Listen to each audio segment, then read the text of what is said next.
జెండా అంటూ కూడా టీడీపీ జనసేన ఇద్దరు కూడా జెండాలు మార్చుకోవడం విజయానికి సంకేతం అంటూ కూడా టీడీపీ చెప్తా ఉంది. అసలు వైసీపీ ఎలా చూస్తుంది ఈ సంబంధించి జెండా సభను సంబంధించి వైసీపీ వర్షన్ ఏంటో తెలుసుకుందాం. ముఖ్యంగా చెప్పండి మేడం, టీడీపీ జెండాలు మార్చుకోవడం అనేది మీరు ముందుగానే ఒక పాటలో చెప్పినట్టు జెండాలో మార్చుకోవడం మీ ఎజెండా, సింగిల్ జెండా మా జెండా అన్నారు. ఏం చెప్పబోతారు? ఈ సభ ద్వారా టీడీపీ జనసేన సక్సెస్ అనుకోవచ్చా? మీకు ఒకటే చెప్తున్నాను, ఆ జెండా సభలో ఏం జరిగింది, ప్రతి ఒక్కరు కూడా జగనన్నని తిట్టడానికి వాళ్ళ సమయం అంతా కేటాయించారు. అదే మా సిద్ధం సభల్లో తీసుకుంటే జగనన్న గత 5 ఏళ్ళలో తను ఏం చేశారో చెప్పారు. మళ్ళీ ముఖ్యమంత్రిని చేస్తే ఇంకా మేలు చేస్తాను అని చెప్పడం జరిగింది. అక్కడే మీకు తేడా అర్థమైపోతుంది. ఎందుకంటే ఆ జెండా సభల్లో వాళ్ళు చెప్పుకోవడానికి గత 5 ఏళ్ళలో వాళ్ళు ఏమీ చేయలేదు కాబట్టి, చెప్పుకోవడానికి ఏమీ లేదు కాబట్టి ఎంతసేపు జగనన్న మీద పడి ఆడవడమే మనకు కనిపిస్తూ ఉన్న పరిస్థితి. అలాగే తీసుకుంటే పవన్ కళ్యాణ్ గారు అయితే ఆవేశపడుతూ ఊగిపోతూ జగన్ జగన్ అంటూ సంబోధిస్తూ ఇష్టం వచ్చినట్టుగా తిట్టారు.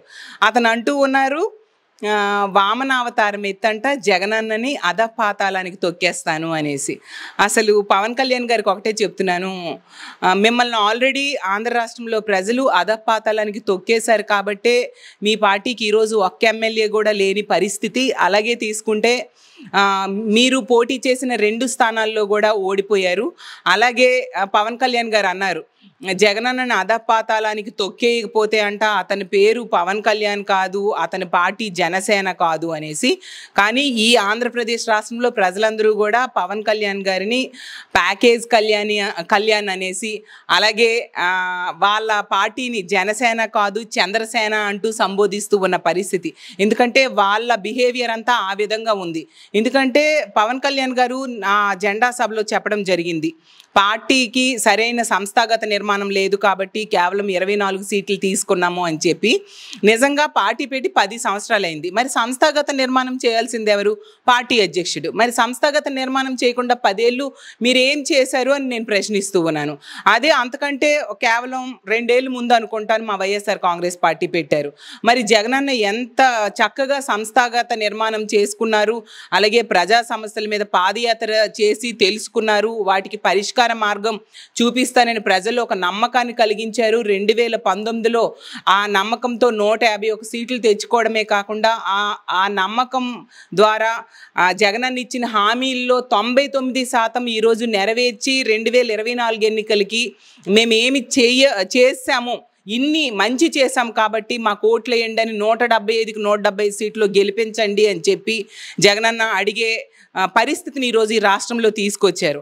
అంటే పని ఇంకొక అదే కామెంట్ మాట్లాడుతూ పవన్ కళ్యాణ్ ఒక బోల్డ్ కామెంట్ అనుకోండి, లేకపోతే ఒక ముఖ్యమంత్రిని అగౌరవపరచడం అనుకోండి, 4వ భార్య అంటూ కూడా సంబోధించడం ఒక మహిళగా ఎలా అనిపించింది? పవన్ కళ్యాణ్ గారికి ముందు నుంచి కూడా మహిళలంటే గౌరవం లేదు. అది మనం చాలా సందర్భాల్లో చూసాం.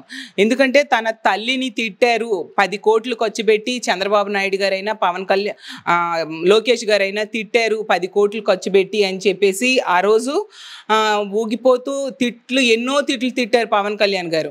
అలాంటి తెలుగుదేశం పార్టీతో ఈరోజు జత కట్టారు. అంటే మహిళలంటే ఎలాగూ గౌరవం లేదు. అలాగే మహిళల అక్రమ రవాణా వాలంటీర్లు చేస్తూ ఉన్నారు అనేసి ఎన్నోసార్లు పవన్ కళ్యాణ్ గారు చెప్పారు. వాలంటీర్లో ఎక్కువ మహిళలే ఉన్నారు. అంటే మహిళలంటే ఏమాత్రం గౌరవం లేని వ్యక్తి అంటే పవన్ కళ్యాణ్ గారు. అలాంటి వ్యక్తి 4వ భార్య అంటూ సీఎంని సంబోధించారంటే అతనికి రాజ్యాంగ వ్యవస్థలన్నా అస్సలు గౌరవం లేదు అనేసి ప్రజలకు అర్థమైంది. ప్రజలు అసహించుకుంటూ ఉన్నారు పవన్ కళ్యాణ్ గారు చేసిన వ్యాఖ్యలు. అలాగే 24 సీట్లు ఎందుకు వచ్చాయంటే గాయత్రి మంత్రంలో 24 అక్షరాలు ఉన్నాయి కాబట్టి వచ్చాయంటూ తను తక్కువ సీట్లు తెచ్చుకొని తన చేతకాని తనాన్ని ఈ విధంగా కవర్ చేసుకుంటున్నారు కేడర్ దగ్గర. అలా అయితే వాళ్ళు 2 సీట్లు ఇస్తే నరనారాయణలు అంటూ గొప్పలు చెప్తారా? 10 సీట్లు కనుక చంద్రబాబు నాయుడు గారు ఇస్తే దశావతారాలు అంటూ గొప్పలు చెప్తారా అనేసి నేను ప్రశ్నిస్తూ ఉన్నాను. కేవలం 4 సీట్లు కనుక ఇచ్చి ఉంటే 4 దిక్కులు అంటూ ఇలా ఏదో ఒకటి స్టోరీలు చెప్పి చారిత్రక పురాణాలు చెప్పి పవన్ కళ్యాణ్ గారు క్యాడర్ని మభ్య పెట్టడానికి ట్రై చేస్తూ ఉన్నారు అనేసి క్యాడర్ కూడా అర్థమైంది. అందుకే ఏ రోజైతే 24 సీట్లు తెచ్చుకున్నారో అప్పుడే క్యాడర్ అందరికి కూడా అర్థమైపోయింది తమ నాయకుడు తమ జనసేన అధ్యక్షుడైన పవన్ కళ్యాణ్ గారు అంటే అంత చేతకాని వ్యక్తి అనేసి వాళ్ళకి అర్థమైంది.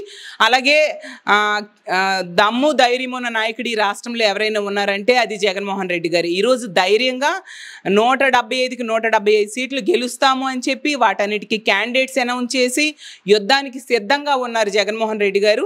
ఎన్ని జెండాలు కలిసినా ఎన్ని పార్టీలు కలిసినా జగనన్నని ఎదుర్కోవడం వాళ్ళకి ఈ జన్మలో సాధ్యం కాదు అనేసి తెలియజేస్తూ ఉన్నాను. ఇతన మీ పార్టీ నుంచి ఎంపీలు కానివ్వండి, ఎమ్మెల్యేలు కానివ్వండి టీడీపీలో జాయిన్ అవుతున్నారు. ఇది ఒక సంకేతంగా భావించాలి.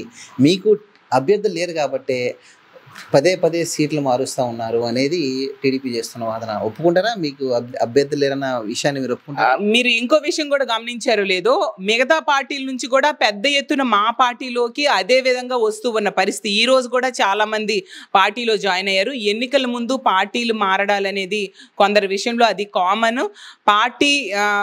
పార్టీ అధ్యక్షుడైన జగన్మోహన్ రెడ్డి గారికి ఒక అధ్యక్షుడిగా కొన్ని రైట్స్ ఉన్నాయి.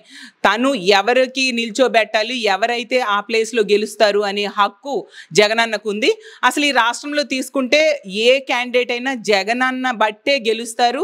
జగనన్న ఈ రాష్ట్రంలో ఉన్న ప్రతి ఒక్కరికి కూడా ఉపయోగం చేశారు, మేలు చేశారు.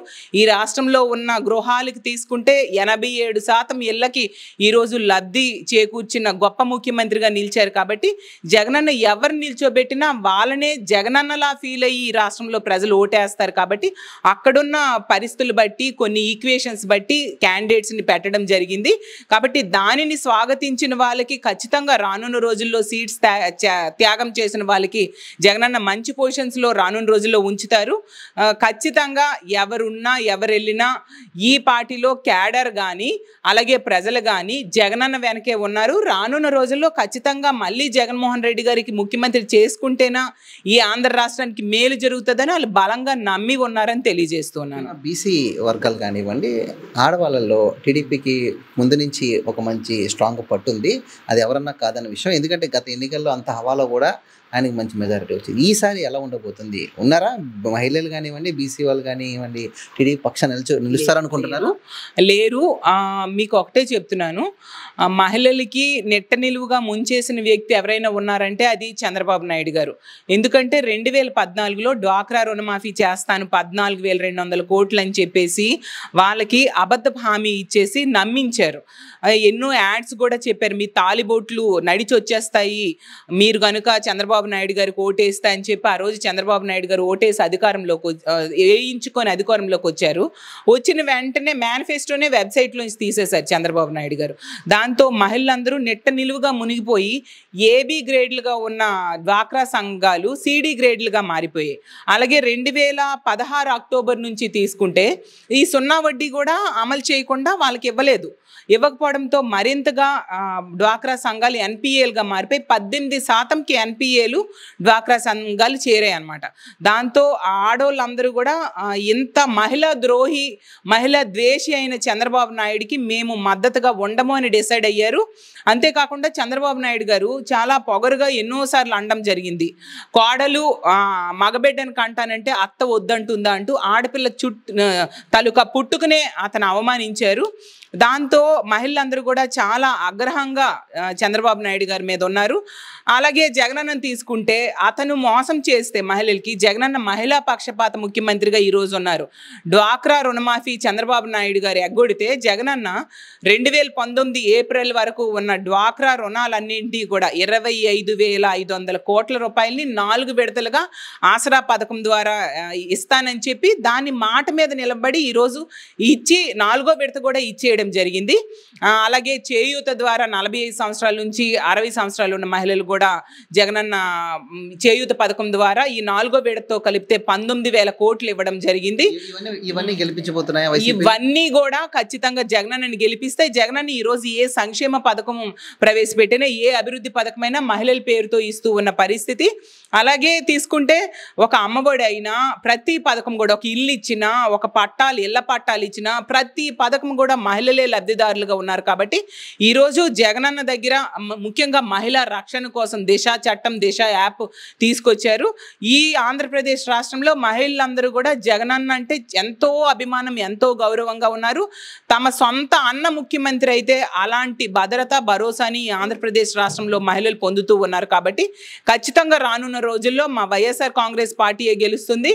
మహిళలందరూ కూడా మా వైఎస్ఆర్ కాంగ్రెస్ పార్టీకి మళ్ళీ జై కొట్టడానికి, మళ్ళీ ఓటేయడానికి సిద్ధంగా ఉన్నారని తెలియజేస్తూ ఉన్నారు. ఎమ్మెల్సీ వరద కళ్యాణి గారు ఆంతర్యం అయితే మాత్రం ఖచ్చితంగా పూర్తిగా కూడా ఇది మహిళలందరూ కూడా వైసీపీకి పట్టం కట్టడానికి సిద్ధంగా ఉన్నారు.